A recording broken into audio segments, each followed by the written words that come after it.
Well, hormones can't be replaced by anything else. Very early perimenopause, when, when the hormones are just dwindling, as I said, like how the life support can help. So these kind of, like, there are few herbs which can help. Like, I've forgotten also. I believe that in the very early phases for the well-being, um, they can help, but they can never replace hormones. The hormones fluctuate. So if you test your hormones at the top of it, you may still be within the range. But if you are symptomatic, your periods have gone, you can start empirically. So you can try it for 3 months. There's no harm in that. So you know. So answer is better test it, but no, it's not mandatory to test. It's very, again, I said, it's not one size fit all. Depends on where in your life cycle you are, and and what are your symptoms, how bad are the symptoms.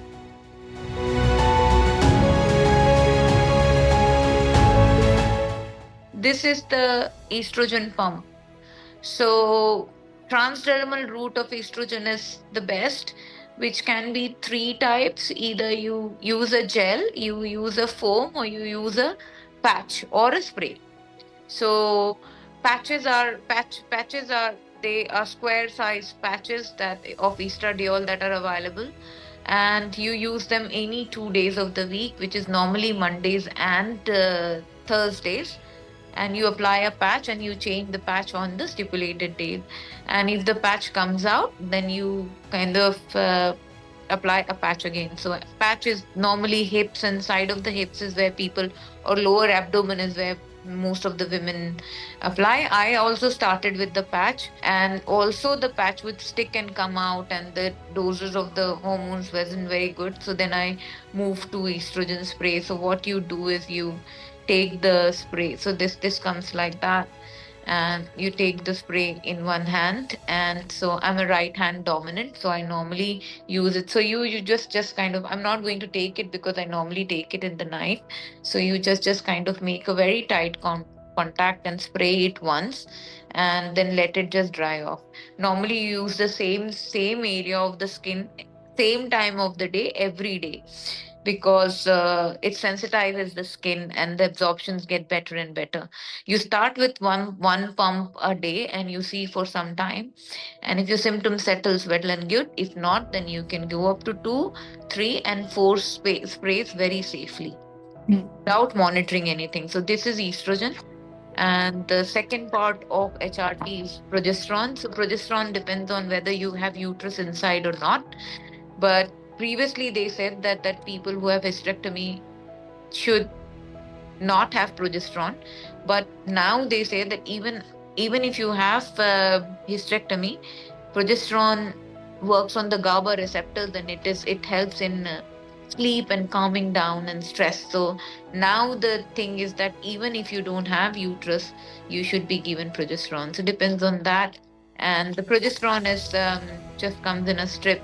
So these are bioidentical hormones, and they are made out of soy and yam and those kind of things. So they are similar to what the body produces. It is not the same as, like, in the 90s when the study was done, they used to use hormones from horse urine and those kind of things, and they were a lot bad. So from then on, medicine has progressed a lot.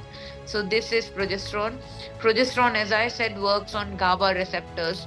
So it does sedate you, which is a good thing. So hence you need to take progesterones in the night time. You need to see. So you can take up to 1 or 2 tablets of progesterone depending on how it goes. So I'm on a 1 tablet of progesterone, and because estrogen spray can be taken any time of the day, but progesterone has to be night and not before you drive or anything, because it does sedate, which is a good thing. So I take my HRT, both the components, just before I sleep to make it simple and one time ago. So yeah, before you sleep, you just kind of like, and another thing is no cream, no, just shower, have a clean hand. There should be no moisturizer, no oil, nothing in that spare area. Make a tight contact, press it, and there you go.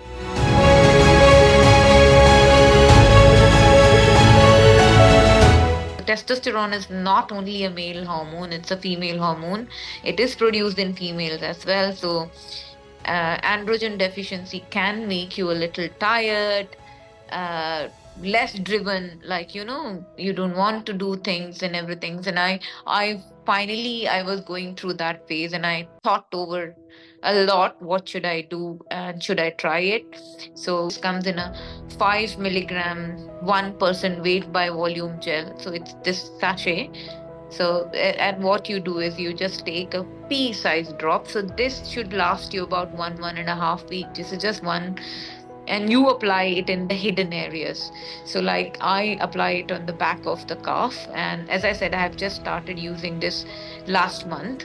Add it to my this thing. So you apply it to the inner thighs or back of the calf. I do it at back of the calf, and the only thing that it the side effects is, and I do it alternate days. So I just kind of like, aaj apply kiya, kal I'll take a break, and day after tomorrow, and that has to be done 9 o'clock, because circadian biological rhythm mein 9 o'clock in the morning is the time when body's testosterone level is the highest. So I normally kind of like shower in the morning, and I come out and I use a pea-sized gel on alternate day at back of my calf. So what testosterone does, and then always remember that you go and wash your hands immediately nicely. So you use the fingers, rub it out on the skin, and wash it, because testosterone, if your fingers may have testosterone, you touch your face or anything, the chances that it can give skin hair. So like on the calf, on the back of the calf, I did notice that I had few hair, but I just shaved them off. So yeah, so only thing is that, and in the doses that we use, the other thing about testosterone is that it can cause hoarseness of the voice. I feel my voice is still very feminine and all right, so it doesn't change at all. And that is it.